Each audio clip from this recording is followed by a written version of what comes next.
வணக்கம், welcome to Theonila Pradeep kitchen. இன்னைக்கு நம்ம பார்க்க போற ரெசிபி சப்பாத்தி பூரிக்கு ஏத்த ஒரு உருளைக்கிழங்கு குருமா பார்க்க போறோம். இந்த குருமாவுக்கு உருளைக்கிழங்கு வேக வைக்கிற டைம் மட்டும்தாங்க அதிகமா இருக்கும். மற்றபடி இதை ஒரு 10 நிமிஷத்துக்குள்ள செஞ்சு முடிச்சிடலாம். இந்த ரெசிபி இப்ப எப்படி பண்றதுன்னு பார்க்கலாம். ஒரு கடாயில 1 டேபிள் ஸ்பூன் அளவு எண்ணெய் விட்டுக்கோங்க. எண்ணெய் காஞ்சதுக்கு அப்புறமா அதுல கடுகு போட்டு தாளிச்சுக்கலாம். கடுகு இந்த மாதிரி வெடிச்சதுக்கு அப்புறமா அதுல நம்ம வெங்காயம், அப்புறம் பச்சை மிளகா, அப்புறம் கருவேப்பிலை சேர்த்துக்கலாம். வெங்காயம் பாத்தீங்கன்னா ஒரு பெரிய வெங்காயத்தை இந்த மாதிரி நீளமா நறுக்கி சேர்த்துக்கோங்க. பச்சை மிளகா உங்க காரத்துக்கு தகுந்த மாதிரி சேர்த்துக்கோங்க. ஏன்னா இதுல நம்ம மிளகாய் தூள் எதுவும் சேர்க்க போறது இல்லை. அதனால நான் ஒரு 5 பச்சை மிளகாய் எடுத்திருக்கேன். அது பாத்தீங்கன்னா கொஞ்சம் சின்ன சைஸா இருக்கு. நீங்க பயன்படுத்துற பச்சை மிளகாவை பொறுத்து உங்க காரத்தை பொறுத்து நீங்க அளவை மாத்திக்கலாம். அப்புறம் ஒரு கொத்து கருவேப்பிலை இதெல்லாம் சேர்த்துட்டு தேவையான அளவு உப்பு சேர்த்துட்டு வெங்காயத்தை நல்லா வதக்கிக்கலாம். இப்போ வெங்காயம் நல்லா வதங்கிருச்சு. வதங்கினதுக்கு அப்புறமா அதுல ஒரு 1/4 டீஸ்பூன் மஞ்சள் தூள் சேர்த்துக்கலாம். அந்த கிளிப்பிங் மட்டும் மிஸ் ஆயிடுச்சு. அடுத்து இதுல நம்ம வேக வச்சு வச்சிருக்க உருளைக்கிழங்க சேர்த்துக்கலாம்.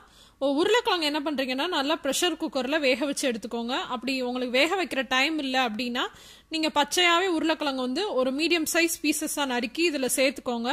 சேர்த்துட்டு தண்ணி விட்டு கூட நீங்க அப்புறமா கூட வேக வைக்கலாம். ஆனா தனியா வேக வச்சுட்டு செஞ்சீங்கன்னா இன்னும் நல்லா மசாலாலாம் உள்ள போய் ரொம்ப சூப்பரா இருக்கும். நான் தனியா தான் வேக வச்சுட்டு தோலெல்லாம் நீக்கிட்டு இதுல சேர்த்திருக்கேன். இப்போ இதுல ஒரு 1/2 கப்ல இருந்து 1 கப் அளவு தண்ணி சேர்த்துட்டு இந்த மசாலாலாம் உருளைக்கிழங்குக்குள்ள போற மாதிரி கொஞ்ச நேரம் வேக வச்சா போதும். ஏற்கனவே வெந்திருக்கனால ரொம்ப நேரம் வேக வைக்கணும் அப்படின்ற அவசியம் இல்லை. மசாலா மட்டும் உள்ள போறதுக்காக கொஞ்ச நேரம் வேக வைக்கலாம். அந்த உருளைக்கிழங்கு வேகிற சமயத்துல கடலை மாவை கரைச்சி வச்சுக்கலாம். கடலை மாவு என்னடா குருமால சேர்த்தா எப்படி இருக்கும்லாம் யோசிக்காதீங்க. நானும் ஃபர்ஸ்ட் அப்படிதான் நினைச்சிட்டு இருந்தேன். ஆனா இந்த ரெசிபி நான் டேஸ்ட் பண்ணி பார்த்ததுக்கு அப்புறமா தான் இதை நான் உங்களுக்கு போஸ்ட் பண்றேன்.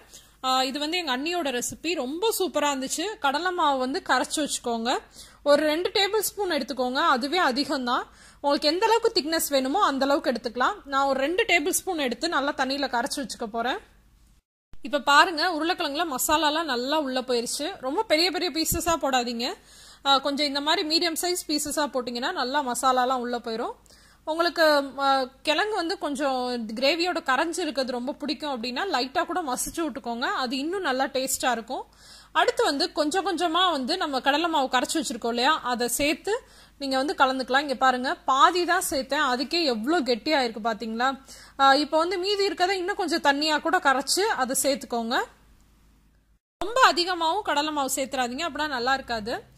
ஃபர்ஸ்ட் டைம் செய்றீங்க அப்படின்னா 1 டேபிள் ஸ்பூனை ஃபர்ஸ்ட் கலந்து சேர்த்து பாருங்க. உங்களுக்கு திக்னஸ் போதும், உப்பு காரம் எல்லாமே கரெக்டா இருக்கு அப்படின்னா நீங்க அதிலே கூட விட்டுறலாம். அப்படி இல்லைன்னா இன்னொரு டேபிள் ஸ்பூனை கலந்து கூட நீங்க சேர்த்துக்கலாம். நான் 2 டேபிள் ஸ்பூன் கலந்து சேர்த்திருக்கேன். நல்லா கலந்து விட்டதுக்கு அப்புறமா இதுல தண்ணி சேர்த்துக்கோங்க.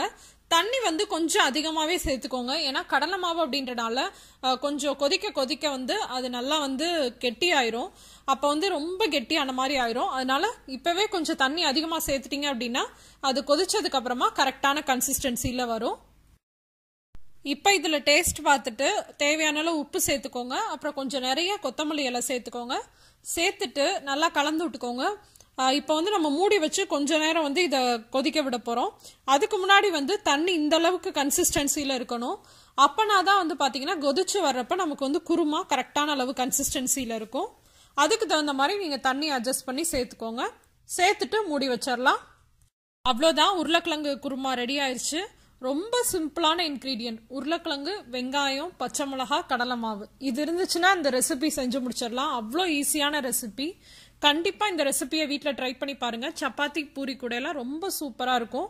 ட்ரை பண்ணி பார்த்துட்டு எப்படி இருந்துச்சு அப்படின்ற உங்க கமெண்ட்ஸையும் ஃபீட்பேக்ஸையும் என் கூட ஷேர் பண்ணிக்கோங்க. இந்த வீடியோ பிடிச்சிருந்துச்சுன்னா லைக் பண்ணுங்க, உங்க ஃப்ரெண்ட்ஸ் கூட ஷேர் பண்ணுங்க. இன்னொரு இன்ட்ரெஸ்டிங்கான வீடியோவோட உங்க எல்லாரையும் சந்திக்கிறேன். அதுவரை உங்களிடமிருந்து விடைபெறுவது உங்கள் தியோனிலா பிரதீப். தேங்க்யூ.